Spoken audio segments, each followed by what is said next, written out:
Point Jhansi में आपका स्वागत है। दोस्तों, आज हम बात करेंगे भारत की नदियों के बारे में। कौन सी नदियां हैं, कहां से निकलती हैं और कौन सी इनकी सहायक नदियां हैं। तो चलिए दोस्तों, हम स्टार्ट करते हैं। ये हैं भारत की नदियां। ये देखिए दोस्तों, भारत की नदियां। ये हिमालय नदियां हैं, ये प्रायद्वीपीय नदियां हैं। ये भारत की नदियों को दो भागों में बांट दिया है। ये देखिए दोस्तों, हम डिटेल में जानते हैं।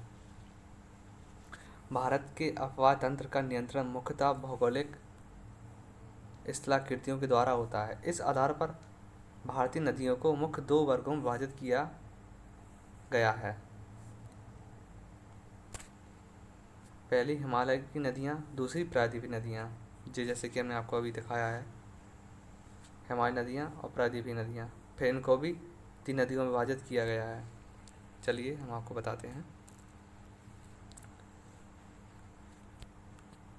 ये हिमालय नदियाँ हैं, पहली दूसरी प्रायद्वीपीय नदियाँ। इन दोनों नदियों के बारे में पढ़ेंगे।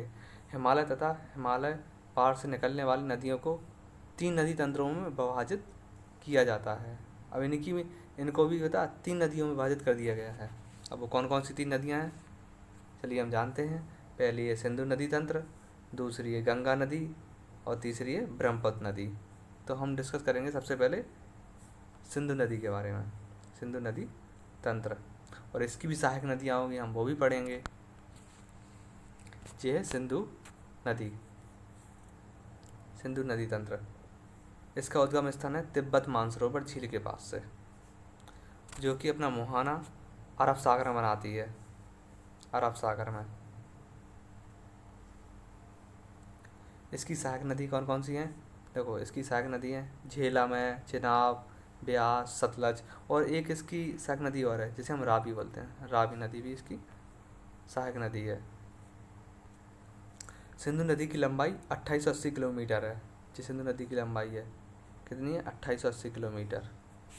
और भारत में इसकी लंबाई पूछे तो भारत में इसकी जो लंबाई है 709 किलोमीटर है।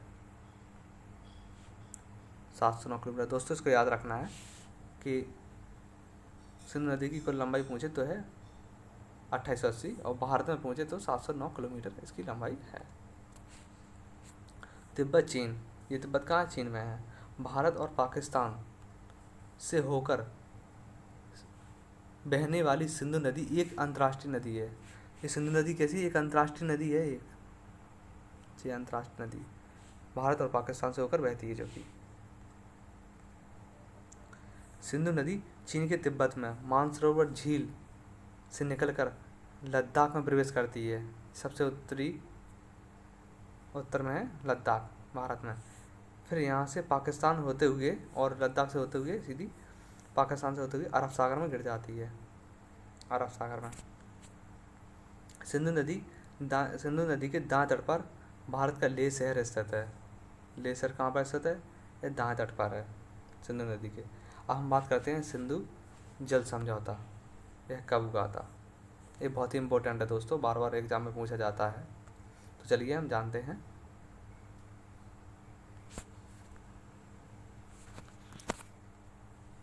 सिंधु नदी के जल को लेकर भारत और पाकिस्तान के बीच 19 सितंबर 1960 को 19 सितंबर 1960 को दोनों देशों के बीच, कौन कौन देश? भारत और पाकिस्तान के बीच सिंधु जल समझौता हुआ था। इसको दोस्तों, इस डेट को भूलना नहीं है, याद करना अच्छी तरीके। 19 सितंबर 1960 को। ये बहुत इम्पोर्टेंट क्वेश्चन। इस संधि पर भारत के प्रधानमंत्री पंडित जवाहरलाल नेहरू, यानी कि भारत से पंडित जवाहरलाल नेहरू और पाकिस्तान से अयूब खान, जो कि भारत से हैं पंडित जवाहरलाल नेहरू और पाकिस्तान के राष्ट्रपति थे अयूब खान। इन दोनों ने दस्तखत किए थे सिंधु जल समझौता पर। इसको याद रखना है कि भारत से नेहरू जी थे और पाकिस्तान से जो है वो अयूब खान, जो कि वहाँ के राष्ट्रपति थे। अब हम बात करते हैं नेक्स्ट, जो है हमारा चिनाब। ये हमारी सहायक नदी है और चिनाब को हम अस्किनी के नाम से भी जानते हैं। इसको याद रखना है कि चिनाब को हम चिनाब अस्किनी भी कहते हैं। जो इसका उद्गम स्थल है ये बारालाचा दर्रा, हिमाचल प्रदेश से। इसको बारालाचा दर्रा को भी याद रखना, ये भी इम्पोर्टेंट है। और ये मुहाना बनाती है अपना सिंधु नदी में। चिनाब सिंधु नदी की जो है, जो सिंधु नदी की सबसे बड़ी सहायक नदी है। कैसी है? सबसे बड़ी सहायक नदी है चिनाब। और जो हिमाचल प्रदेश में चिनाब नदी को चंद्रभागा नदी के नाम से जाना जाता है। चंद्रभागा नदी, इसको याद रखना है दोस्तों, बहुत ही इंपॉर्टेंट है। और चिनाब नदी चंद्र और भागा दो नदियों से मिलकर बनी है। ये इतना भी याद रखना कि जो हमारी जो चंद्रभागा नदी से क्यों जानते हैं, क्योंकि यह दो नदियों से मिलकर बनी है। पहली है चंद्र, दूसरी है भागा। इसको याद रखना है दोस्तों, दो नदियों से मिलकर बनी यह है चिनाब नदी है, इसलिए हम इसे चंद्रभागा नदी के नाम से भी जानते हैं। हमारी नेक्स्ट है झेलम नदी। झेलम, और झेलम को हम बेतस्ता नदी के बेतस्ता भी कहते हैं। इसका उद्गम स्थल है बैरीनाल। बैरीनाल जल स्रोत जो कि जम्मू कश्मीर में है। यह मुहाना बनाती है चिनाब नदी के साथ। झेलम नदी का उद्गम स्थल बैरीनाल जल स्रोत से होता है, जो कि कश्मीर घाटी के दक्षिणी, कश्मीर घाटी है उसके दक्षिणी पूर्वी भाग में दीर्घ हिमालय के निचले ढलानों में स्थित है। कहाँ है? निचले ढलानों में स्थित है। पाकिस्तान में प्रवेश करने से पहले यह नदी श्रीनगर और बुलर झील कहाँ है? जम्मू कश्मीर में। श्रीनगर और बुलर झील से बहते हुए एक गहरी घाटी बांसमंगल का निर्माण करती है, और पाकिस्तान में झंग के निकट यह चिनाब नदी से मिल जाती है।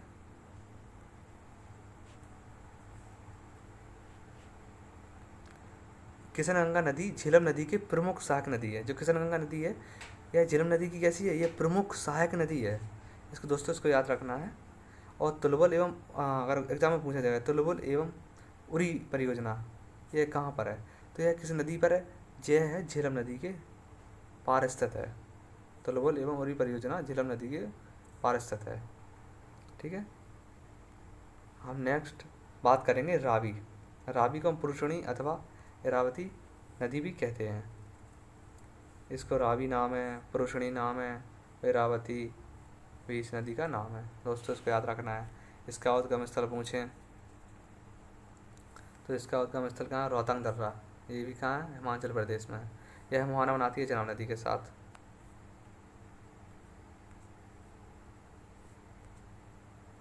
यह बृहद हिमालय के रोहतांग दर्रे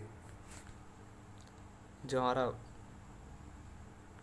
यह बृहद हिमालय के रोहतांग दर्रे की पश्चिम से निकलती है और चंबा घाटी से बहते हुए धौलाधार की उत्तरी तथा पीर पंजाल की दक्षिणी ढलानों से गुजरती हुई एक गहरी गार्ज का निर्माण करती है, जो कि बहुत ही गहरी गार्ज का निर्माण कर देती है। यह मुल्तान सराय सिंधु के निकट चिनाब से मिल जाती है। कहाँ मिल जाती है? चिनाब से मिल जाती है। बस इतना सा याद रखना है आप लोगों को। अब हम बात करते हैं अगली हमारी जो नदी है ब्यास नदी। ब्यास को हम बिपाशा नदी के नाम से भी जानते हैं। ब्यास और बिपाशा नदी इसका उपनाम है। इसका उद्गम स्थल है ब्यास कुंड। ये कहाँ? रोहतांग दर्रा से होकर आते, और रोहतांग दर्रा कहाँ? हिमाचल प्रदेश में, HP। यह मुहाना बना लेती है सतलुज नदी में। इसको याद रखना है, सतलुज नदी में ना मुहाना बना लेती है। हिमाचल प्रदेश के रोहतांग दर्रे पर स्थित एक ब्यास कुंड है, जो यहाँ से निकलकर ब्यास नदी दक्षिण की ओर बहती है। कहाँ बहती है? दक्षिण की ओर बहती है। ब्यास कुंड की जो ऊंचाई है वह सागर के स्तर से लगभग 4000 मीटर ऊंचाई पर स्थित है। जो ब्यास नदी की जो कुल लंबाई अगर पूछे तो कितनी है? 465 किलोमीटर। दोस्तों इसको याद रखना है, जो ब्यास नदी की जो कुल लंबाई है यह 465 किलोमीटर है। यह नदी कुल्लू घाटी से गुजरती हुई धौलाधार श्रेणी में गहरा गार्ज का निर्माण करती है। ये भी गहरा गार्ज का निर्माण कर देती है। कहाँ से? कुल्लू घाटी से गुजरती है। यह पंजाब के मैदानों में प्रवेश करती है, जहाँ हरी के पास सतलज नदी में मिल जाती है। कहाँ मिल जाती है दोस्तों? ये मिल जाती है सतलज नदी में। हरी के बैराज से ही इंदिरा गांधी नहर का निर्माण एक सिंचाई के उद्देश्य से किया जाता है। किसका? हरि के बैराज में किसका किया जाता है? इंदिरा गांधी नहर का। और हम बता दें आपको, जो इंदिरा गांधी नहर है यह भारत की सबसे लंबी नहर है। कैसी है? सबसे लंबी नदी, सबसे लंबी नहर है इंदिरा गांधी नहर। दोस्तों इसको याद रखना है, बहुत ही इंपॉर्टेंट है ये। इंदिरा गांधी भारत की सबसे लंबी नहर है, इसको याद रखना है। अब हम बात करते हैं जो सिंधु नदी तंत्र में जो ब्यास नदी है, यह एकमात्र ऐसी नदी है जो कि पूरी तरह भारत में बहती है। मतलब पाकिस्तान में नहीं बहती है, यह पूरी तरह से भारत में बहती है। इसको आपको याद रखना है, या आप नोट्स में लिख सकते हैं कि जो सिंधु नदी तंत्र है, यह ब्यास सिंधु नदी तंत्र में जो ब्यास, एक ऐसी नदी है पूरी तरह भारत में बहती है। इसको दोस्तों याद रखना है। हम बात करते हैं सतलज नदी। सतलज, इसका उद्गम है सर राकसताल झील। कहाँ? तिब्बत में, यानी कि चीन।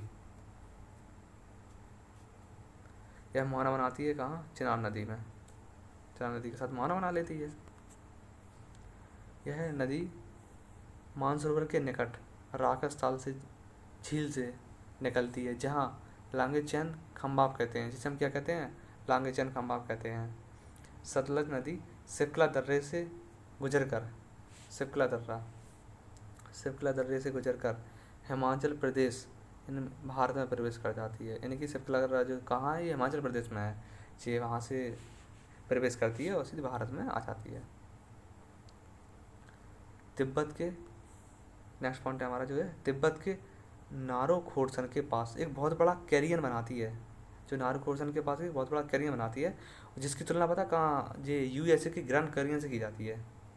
देखो दोस्तों, जो नारो खोरसन के पास से बहुत बड़ा कैरियन बनाती है, हैं, फिर इसकी तुलना यूएसए के ग्रैंड कैरियन से की जाती है। यूएसए, संयुक्त राज्य अमेरिका। स्पीति नदी इसकी सहायक नदी है, इसको भी याद रखना है आपको। जो स्पीति नदी है वो इसकी सहायक नदी है। इस नदी पर बहुउद्देशीय भाखड़ा बांध निर्माण किया गया है। कौन सा? जो इस नदी पर जो भाखड़ा बांध, इसको दोस्तों याद रखना। एक होता है भाखड़ा, जे नांगल बांध। जी कहाँ है भाखड़ा? हिमाचल प्रदेश, नांगल पंजाब में पूछा जाता है दोस्तों। बहुउद्देशीय भाखड़ा बांध का निर्माण किया जाता है। तो दोस्तों ये रही हमारी भारत की सिंधु नदी तंत्र की सहायक नदियाँ।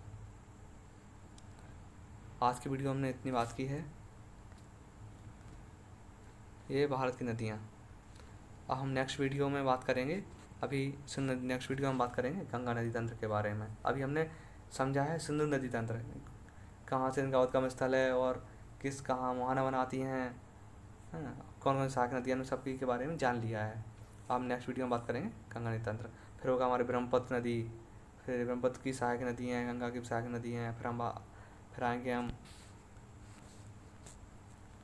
प्रायद्वीपीय नदियाँ, जो मध्य भारत और दक्षिण भारत की नदियाँ हैं।